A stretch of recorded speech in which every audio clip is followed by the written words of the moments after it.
오늘 이야기는 착한 도깨비와 탐욕한 과부의 이야기입니다. 옛날 이야기 속에 자주 등장하는 도깨비는 나무나 돌, 빗자루 등이 변해서 된 것이라고 합니다. 도깨비는 사람들과 함께 살기도 하고 마을 근처의 빈집이나 음침한 굴 속에서 사람들 눈에 띄지 않게 살기도 합니다. 그런 도깨비는 인간과 같은 희노애락을 느끼며 곧잘 인간을 흉내를 내기도 합니다. 그리고 인간과 친하게 지내기도 하고 인간을 골탕 먹이기도 합니다.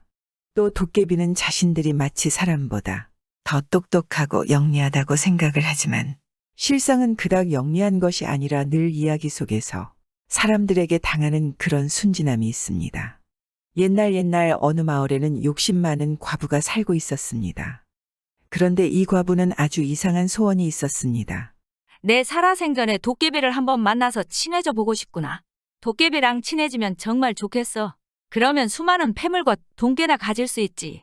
과부는 늘 틈만 나면 도깨비를 만나고 싶다고 말을 하곤 하였습니다. 그런데 그런 과부에게 옆집 안악이 늘 말했습니다. 도깨비랑 친해지고 싶다고. 도깨비랑 친해지면 무엇이든지 소원을 들어주지만 도깨비 비위를 거스르면 논밭에 있는 곡식들을 거꾸로 심고 솥안에 들어가서 밤이 되면 집안에 알 수 없는 모래나 돌이 날아 들어오는 무시무시한 일이 벌어진다고 하던데 그런데도 도깨비를 보고 싶은가? 그럼 친해지면 그만 아니오. 친해지고 비위를 거스르지만 않으면 괜찮지 않겠소. 내게 수많은 재물을 갖다 줄 텐데 비위를 건들 필요가 있소. 거참 간도 크시네. 보통 사람들은 도깨비 말만 해도 모두 오금을 저리는데. 그러나 과부가 그렇게 마음을 먹고 있더라도 쉽게 도깨비와 친해질 수는 없었습니다. 도깨비를 실제로 만나보기도 무척 어려운 일 아니겠습니까? 과연 마을에도 도깨비를 만나봤다는 사람은 아무도 없었습니다.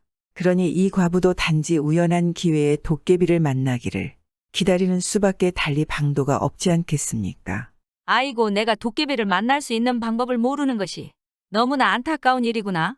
과부는 늘 그렇게 도깨비와 우연히 만나게 돼서 친해지는 날만을 기다려야 했습니다. 그래, 내가 이렇게 마냥 기다린다고? 도깨비와 만날 수 있는 건 아닐 거다. 뭔가 방도를 찾아야만 해. 이렇게 있다가는 늙어 죽을 때까지 도깨비를 만날 수 없어. 그래서 과부는 도깨비가 무엇을 좋아하는지 마을 사람들에게 묻고 다녔습니다. 그래서 도깨비를 알고 있는 마을 사람들을 찾아다니며 묻고 또 물었습니다. 그런데 마을 사람들 중에는 도깨비를 알고 있는 사람이 없어서 매일 헛걸음만 했습니다. 그러던 중 마을에 공양하러 온 스님을 만났습니다.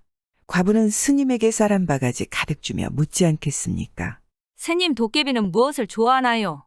혹시 알고 계신가요? 그러자 스님이 갸우뚱거리며 말하는 것입니다. 예전에 들었는데 도깨비는 메밀묵을 그렇게 좋아한다네. 아주 환장을 한다는구만. 그래서 메밀 냄새가 그윽하게 나면 도깨비가 꼭 온다는 구려. 그런데 보살님은 왜 도깨비가 좋아하는 것을 묻는 게요? 그래서 과부는 도깨비하고 친해지고 싶다고 말하지 않겠습니까? 그러자 스님의 표정이 안 좋아지며 과부에게 말하는 것입니다. 도깨비야, 단순하고 어리석어 친해지기가 쉽지요. 하지만 한번 친해지면 그 인연을 끊을 수 없습니다. 만약 인연을 끊으면 도깨비에게 큰할을 당할 것입니다. 그냥 지금처럼 도깨비를 만나지 않는 것을 천운이라 생각하고 사시오. 그러나 과부는 스님의 당부는 아랑곳 않고 메밀묵으로 도깨비를 만날 수 있다는 말에 스님에게 연신고마워했습니다. 아이고, 정말요, 고맙습니다. 스님 덕에 제가 도깨비랑 친해질 수가 있겠습니다. 그렇게 과부는 도깨비가 좋아하는 메밀묵을 쏘아서 부엌 아궁이 밑에 놔두고 도깨비가 오기만을 기다렸습니다. 이제 이 메밀묵을 먹기 위해 도깨비가 찾아오겠지. 그렇게 과부가 수개월을 부엌에 메밀묵을 놓아두니 정말로 어느 날 밤 부엌에서 이상한 인기척이 들려왔습니다. 그 소리는 정말로 도깨비 소리였습니다. 드디어 도깨비가 밤중에 몰래 이 과부의 집 부엌에 들어와서 메밀묵을 맛있게 먹었던 것입니다. 그리고 돌아가려 할 때 인기척을 들은 과부가 부엌 문을 열고 도깨비를 마주보고 서서는 말했습니다. 아니, 도깨비야. 내 메밀묵을 먹고 그냥 가버리면 나는 아침을 어떻게 하느냐? 드디어 과부는 평생 만나고 싶던 도깨비를 본 것입니다. 사람과 다르게 몸짓이 크고 우락부락한 건장한 사내였습니다. 그러니 도깨비는 무척 당황해하였습니다. 그러자 과부는 웃으면서 도깨비에게 방으로 들어오라고 하였습니다. 과부는 그렇게 도깨비를 방 안으로 불러들여서 이런저런 대화를 나누면서 그렇게 도깨비와 친해지게 되었습니다. 내가 메밀묵을 매일 해줄 테니 자주 놀러와요. 메밀묵은 아주 많다오. 오늘처럼 이런저런 이야기하면 서로 좋지 않겠소? 과부는 도깨비에게 그렇게 말했고 정말로 도깨비는 매일 메밀묵을 먹기 위해 과부의 집에 놀러 오게 되었습니다. 이렇게 해서 도깨비와 친해진 과부는 며칠이 지난 뒤 도깨비에게 값진 폐물과 금은 보화를 갖다 달라고 졸라대기 시작했습니다. 도깨비는 과부와 함께 지내는 며칠 동안 정이 아주 많이 들었기 때문에 이 과부의 청을 들어주지 않을 수가 없지 않겠습니까? 그렇게 과부가 도깨비에게 부탁을 한 다음 날이 되자 과부의 집마당 앞에는 과부가 원하는 대로 도깨비가 수많은 돈과 귀한 보물들을 많이 가져다 놓았습니다. 아이고 세상에 정말로 이 많은 것들을 도깨비가 가져다 놓았단 말인가? 이제 나는 부자구나 부자야. 과부는 덩실덩실 춤을 추며 아주 좋아하였습니다. 그렇게 과부는 도깨비 덕분에 하루아침에 부자가 되었습니다. 그런데 그로부터 시간이 흐른 뒤 부자가 된 과부는 더욱 욕심이 생겨서 매일 도깨비에게 금은보화와 진귀한 보물을 요구했습니다. 그러나 도깨비는 더 이상 가져올 수 없다고 하는 것입니다. 그러자 탐욕한 과부는 이미 자신의 소원을 다 이뤘으니 괴상망측하게 생긴 도깨비가 귀찮고 싫어졌지 않겠습니까?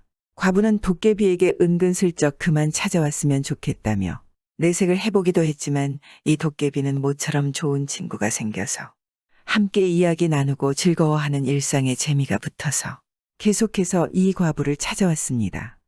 과부가 싫은 내색을 하거나 자신을 매몰차게 대하는 행동에도 아랑곳하지 않고 하룻밤도 거르지 않고 매일 이 과부를 찾아왔습니다. 아니 이놈의 도깨비는 눈치가 있는 거야? 없는 거야? 이제 그만 좀 왔으면 좋겠네. 어떻게 하면 더 이상 찾아오지 않을까? 그렇게 이 과부는 도깨비를 떼어낼 궁리를 하게 되었습니다. 그리고 한참을 생각하다가 이 과부는 좋은 생각이 났습니다. 그날 밤 어김없이 도깨비가 이 과부에게 찾아왔습니다. 그러니 과부는 도깨비에게 은근한 목소리로 물었습니다. 당신이 가장 싫어하고 무서워하는 것이 뭐예요? 그러자 도깨비가 왜 그건 왜 하고 궁금해하였습니다. 그러자 과부는 천연덕스럽게 당신이 싫어하고 무서워하는 것은 모두 치워 없애려고요. 라고 말했습니다. 과부가 온갖 아양을 떨면서 물어보자 도깨비는 그저 고맙고 흐뭇해하면서 말했습니다. 그런 뜻이 있었구려. 나는 세상에 웬만한 건 무섭지가 않아. 그런데 한 가지 무서워하는 게 있지. 그게 뭐냐면 바로 말머리에서 나온 비야. 그걸 이 세상에서 가장 무서워해 하고 말하는 것입니다. 그렇게 도깨비는 과부에게 넘어가 자신이 제일 무서워하는 것을 실토했습니다. 옳거니 말머리 피로구나. 이제 저 지긋지긋한 도깨비를 쫓아낼 수 있어. 이 말을 들은 과부는 다음날 온 마을을 돌아다니며 말머리를 구해왔습니다. 그러고 그날 밤이 되기 전에 집 때문에 피가 질질 흐르는 말머리를 걸어놓고 도깨비가 이것을 보고 도망가기를 빌었습니다. 밤이 되자 도깨비가 과부의 집을 들어가려다가 대문에 걸린 피가 뚝뚝 떨어지는 말머리를 보고 그만 즐겁을 하고 달아났습니다. 도깨비는 달아나면서 자신이 이 과부에게 속았다는 것을 깨달았습니다. 이걸 본 과부는 얼마나 좋아하지 않겠습니까? 아이고 저 도깨비 도망가는 꼴을 보소. 앞으로는 절대 우리 집에 올 수 없을 게야. 그 이후 더 이상 도깨비가 과부에게 찾아오지 않았습니다. 그리고 며칠 후 나라님의 곳간에서 값진 보물과 돈이 사라지는 것을 알게 되었습니다. 조정은 발칵 뒤집어졌습니다. 임금님은 나라의 곳간에서 사라진 보물들을 찾아오라고 전국 각지의 수령에게 다그쳤습니다. 어떤 놈이 감히 나라 이곳간에서 보물을 훔쳐가는 것이냐. 당장 찾아오고 훔친 자는 엄벌에 처하거라. 임금님의 말에 전국의 사령들이 난리가 나지 않겠습니까? 그런데 과부가 사는 마을의 사또가 이상한 소리를 들었습니다. 이 마을에 가난한 과부가 하루아침에 부자가 되고 집에 온갖 값진 보물이 있다는 것입니다. 사또는 그 집을 뒤지지 않았겠습니까? 아니다 다를까. 나라 이곳간에서 사라진 온갖 돈과 보물들이 가득한 것입니다. 사또는 과부를 관하로 끌고 가 신문을 했습니다. 어찌 미천한 여인네가 나라의 곳간에서 이 많은 보물을 훔친 게냐. 필시 혼자 하진 않았을 게야. 같이 훔친 놈들을 이실직고 해라. 그러자 과부는 그동안 일어난 이야기를 하지 않겠습니다. 이러이러해서 도깨비가 가져다 준 것 말입니다. 사또 그 보물들은 제가 훔친 게 아니라 도깨비가 가져다 준 것입니다. 정말 억울합니다. 제가 어찌 나라님의 곳간을 털 수가 있겠습니까? 그러나 사또가 그 말을 믿겠습니까? 도깨비가 보물을 갖다 주었다는 허황된 말을. 사또는 더욱 격분하며 신문을 하는 것입니다. 내 인연 나를 뭘로 보고 허황된 사실로 나를 능멸하느냐. 여봐라 인연이 실토할 때까지 곤장을 매우 쳐라. 과부는 더 이상 아무 말도 할 수 없지 않았겠습니까? 정말 도깨비가 갖다 준 것인데 아무도 믿는 사람이 없는 것입니다. 그 후 과부는 평생 옥에 갇혀서 시름시름 앓다가 저 세상으로 갔습니다. 자신을 도와준 벗에게 해를 끼치는 사람의 처참한 종말이지 않겠습니까? 요즘 우리 주위에서도 심심치 않게 이런 일들이 종종 있습니다. 그런 악한 사람들은 이 과부처럼 비참한 종말을 맞이할 것입니다. 구독은 공짜입니다.